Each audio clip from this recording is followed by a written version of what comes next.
Welcome. Don't let my sultry and mysterious voice startle you. Yes. Nay, thousands. Do not be startled. Nay, tens of thousands. Not in the slightest. It is not skippable. In search of what they desire most. You must wait until you hear what they desire most. Even fewer ever leave. Welcome to the cave. That's me, the cave. Yes, I'm a talking cave. Developed by Double Fine. Don't laugh. Released January 2013. I have a really interesting story to tell you this evening, so pay attention. It's a story of 7 people and a glimpse into a dark place in each of their hearts. Yes. But be careful before you judge. There is a dark place in your heart as well. Someday you will find yourself descending my depths in search of what you desire. And you might not like what you find either. But enough about you. This is about them.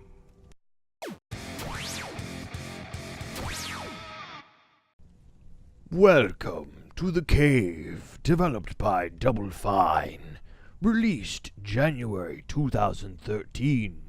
My name is Atratzu. I am not a cave, and my voice is not nearly as good as the announcer in this game, but you'll have to bear with me. So this is the game. Developed by Double Fine, so I was surprised to come across Double Fine. So, I'm gonna need to listen to that guy talk every time. So I'm just gonna talk over him, so I'll have to turn stuff down. The cave is a 2D platformer, as said, developed by Double Fine. It's a puzzle game that, come on, ka-cha. It's a puzzle game where you choose between 3 of these characters that you go down into the cave with. So just like by itself, I really enjoyed this game. I spent 10 hours in it to get through each playthrough on each character. There's still a lot for me to play through if I want to work on getting like additional achievements, but I'm at a good spot right now. And I took a bit of a break, and so I've come back to it. We'll just take this group down first. And when's the announcer coming in? I feel like the announcer's going to be coming in here soon. No. This way. There is fall damage, by the way. And we can't go that way. So you have to go this way. Grabbing with E, and then pulling. So, I think this is controlled by a controller. Let's find out really quick. Hello, controller. The knight. He is on a quest for a sword of unequaled power. I guess that's what we're doing with the knight then. So you can control this with a... Can I go back here and change my mind? You can. So you can be like, nah, I don't want this one. Then switching. I don't know what the okay. That's what these are. So the number keys on my Xbox controller are the whatever the directional pad, the D-pad that I have on that. Anyway, I didn't ever play this with the controller. I played it with the keyboard and mouse as I would. So, going back to this, pulling with E, running our way back here, and then you see a sign that gives you the hint for how to progress. Can't get any farther. Moving along, the hillbilly on this fine. I don't want this guy. I guess we're done. The hill. Oh, impatient, aren't we? The hill. Okay, next on the list. I want the knight. Monk. Can I have the knight? So I want the knight. The hillbilly on this fine night. So what happens if I go here then? He's stuck. I have broke the game. The monk. He seeks his master. Got him stuck in between both of them. Each character has a special ability that helps them navigate the cave. So, again, the control's really simple. It's a 2D platformer, so you're only moving around with your good old direction keys, right and left.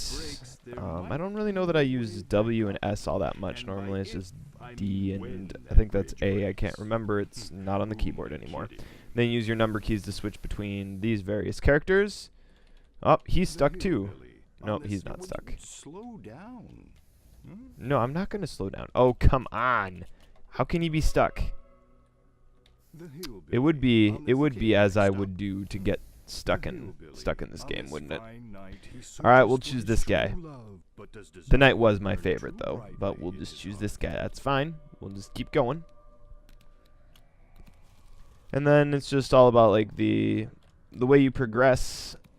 There are various levels. I can't remember how exactly the details are. It's been a while since I've played this. I took a bit of a break because I ran 3 back-to-back runs. No, wait, 4 back-to-back runs. And then I kind of got tired after my way through. And, come on, let's go.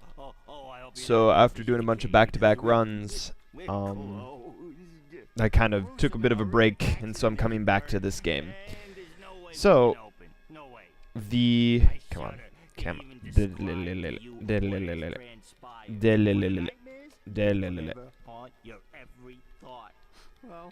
There are, I think it's like every other level. One level's neutral, then one level is specifically geared towards like one of these characters. So these are the twins, we have the monk, and then we have the hillbilly. Come on, drop the key already, man. So much jibber jabber. That is one of the things that you can appreciate about the game, and why I shouldn't let you hear too much of it, is there's a lot to be said about the dialogue and conversations that happen in the game. Highly recommended. It's good. We're just gonna progress through this first puzzle here, so you can kind of get an idea of what you're working with. I should probably fire him. And you go over here. And we're just going to go down there. So this over here, these are cave paintings, which then you unlock. As you can see, I've missed one with that one. And I got all of this ones, including his, at the end there's a branching. So that makes you play through even more times if you want to get everything. And then the adventurer got all those, got all those, got all those, missing one of those, missing 2 of those. So as you can see, wait, did I choose one that I shouldn't? Yeah, I shouldn't have chosen the monk for this run, for example, because I've already gotten everything on the monk, so I shouldn't choose the monk for this one, unless there's a monk-specific achievement that I need to get. But the monk and the knight were my favorite characters that I went with, so that's why I chose them again. Except for not the knight, because I broke the game. So this is broken, so we're going to go this way, and this one, and this one. And we'll use the special ability here. Oops. Oh, I just... Let's see here. Can't get into that, so when you're looking around for these puzzles, look for the text that pops up. Typically, if there's text somewhere, like broken old well, they typically are giving you hints to progress through the story, figure out the puzzles. And if all else fails, just do random stuff. For example, wonder what this does. Ding, ding, ding. Not interested. Just go back. Typically, you have to explore on every single spot to figure out what you need. To interact with these, you can press E or you can click on them. And they show that they haven't been visited this turn, so I can't actually track down which one exactly I need. It's a bit disappointing. Oh, this one's an easy. You do this, and then it's like, that's not working. So how are we going to get that to work? You can't do that because it's dripping water on it, which then gets you killed, which I think there's an achievement for getting through without dying, so as per usual. So how would we get that crank? We should use the one with the wrenches, or the crowbar rather. The one with the crowbar goes up there. You then use the crowbar on the well. You get this gadget. We'll take that. You can only carry one thing at a time, so use your people carefully, and that will regularly come up in the game. So let's go over here. We're going to need that bucket. Put the crank there, bring up the bucket. Oh no, now it's broken, but now we can interact with this. Discover that one for the twins. Even if I don't need it, I still feel the need to do so. We go this way. There's a lot of back and forward running, and that's not really that avoidable. You kind of need to do that. Alright, we'll go here. Preemptively put this person ready to put that person ready to. Oh, I should probably just demonstrate what happens with fall damage. So what I do on this, when I get on the ladder, which automatically happens when you run to the edge, I press jump and then I tap up right before I hit the ground. That's just a habit, a reflex that I've developed. Cause, aw, is that enough to die? No, that's not enough to die. We'll demonstrate it over here. There is a certain distance that you can fall that you will die from. I think this should be enough. Nope. That is just on the edge of it. Come on. Sometimes the jumps feel kind of floaty, but I'm okay with that. So, we don't want that. By the way, you should probably know what this does. I've only done this a million times, so I already know what it does, so I'm not really solving... I'm really just giving away the solution to the first puzzle. That's why I don't want to play too much into it, because this game, like many others, you should just kind of experience for yourself. So, at this point, your hints are, what does this bell do? Summons that guy. We can't get past that guy. We want to go that direction. What does this do? That gets the crane. And then what do we have? This person over here. A hot dog machine, a grog machine, which is definitely not copyrighted. But these don't work because it's an empty fuse box. At this point, if you cannot figure out the puzzle answer, you are going to have quite the time playing this game. Doesn't mean you shouldn't play it, but it does mean you're gonna have a pretty tough time playing it. And that's pretty much the introduction. So there will be phases that you will need to use. You'll need to use the character's special abilities. So if you remember when I grabbed this switch, can I grab them now? Nope. Can I do this one? Nope.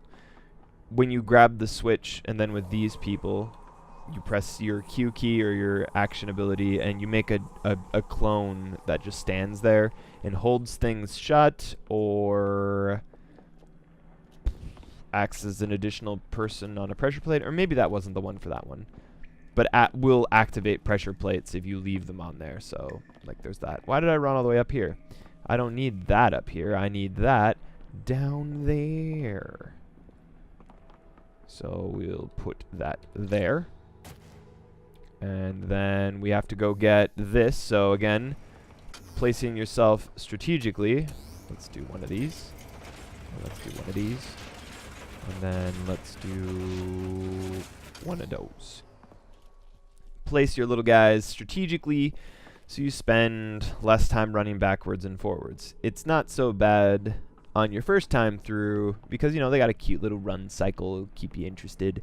But after you've played through 3 or 4 times, you want to play through as efficiently as possible. And so you just try to leave the people at effective spots. It's not like the game takes a stupid amount of time to play through. All right, here we go. Time to pay attention. And go. Go. Yes. Got you, rock doggo. And let's just go this way. And we'll just keep on going. Sometimes they show up. Alright, we're going to do this one. This is the hillbilly. Going up hillbilly. Yep, and then they follow after, and we're like, whee, splash. Leap of faith, but they don't really abuse the leap of faith function too much in this game. Thank goodness, too. Alright, you gotta blow that up. So this teaches you another game mechanic. You get a box of dynamite, which naturally you can't use the box of dynamite. You can only grab a stick of dynamite. And you go over here. You use the flame. Then you drop it. Drop it, drop it, drop it, drop it, drop it, drop it. Okay, I guess I'm going to sacrifice myself. You can drop it for what it's worth. But I was not fast enough. So instead, I just took it like a champ. So we're going to take this. Because, mind you, we're in this first part of the cave. This tutorial section. Because the gift center is out of... is out of gifts. Come on, let me out. Is out of gifts, and so we are stealing items for that. So here's an example of a puzzle where you normally need 2 people because you can't go this way. But there's a console here, and the scientists could just hack that and go through. I think we can do this. But if you don't have either of the scientists or the twins, your other strategy is like so. Ta-da. Whoop. This one's up here. And you can't always trust that all the rest of the heroes will run and follow after you. So I'm going to call the elevator, go back up there, turn these items in, and then we're going to call this a video. Not much else really to say. Let's go. Let's go. Not much else to say other than just going through the whole game. Come on. Let's go. And I don't want to comment on the dialogue. There was many different parts of the game. First time through, it was just a delight to play through. I highly recommend at least one playthrough. It's a short, quaint game. The puzzles don't get too bad, but if they do get bad, there are tutorials that you can watch. The only thing that really kind of gets obnoxious is that there's you can't really go any faster. Like, I don't know how fast your max time could be to get through the game, but you can't speed it up at all. You have to dedicate several hours for getting through the whole game. I think maybe 3 hours. All right, good. The rest of them followed. Here, take this guitar. Here, you take this. And go this way. Yo, open the door. It's like, oh yeah, you need the key. All right, here's we'll unlock the door. There we go. See you later. We're like, no, wait. I want to take this, and you take that, and then you carry that through the entire game, and you come back, and then you put it back, and then you get an achievement. That is an achievement. Well, that's it for this video. Thank you all for watching. Hopefully you were able to get something out of this. I enjoyed playing the cave. It was a good game. Definitely can see Double Fine's slant in their morbid sense of humor. I recommend it. It is worth your time to check it out. Thank you for watching. My name is Atratzu, and we'll see you in the next video.